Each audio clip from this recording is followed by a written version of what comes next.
Hi everybody, we're the Blacks, Kevin and Liz, along with our 3 children, and this has been a really incredible time for us as a family, but it's been very difficult too for teachers and students.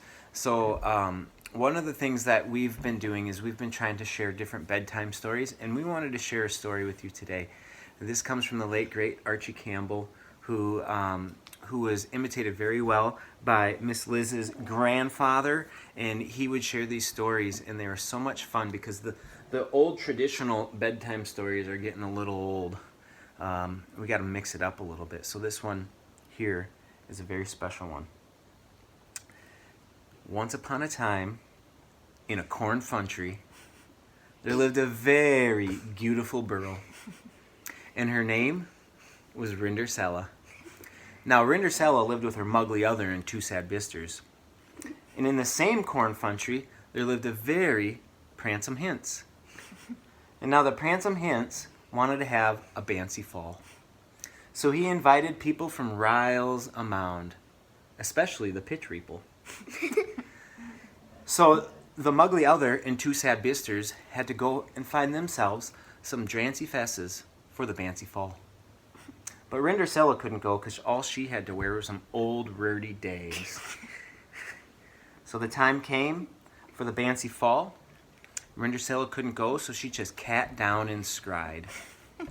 And she was a kitten and a scryin', and there before her appeared her Gary Fodmother, who touched her with her wagic mond.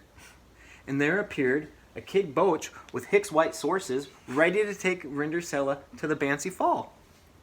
But the Gary Fodmother said, "Rindercella, you be back before midnight, or I'm going to turn you into a tumpkin." So Rindercella went to the bancy fall, and the pransome hince was waiting for her because he had been watching through a woden window.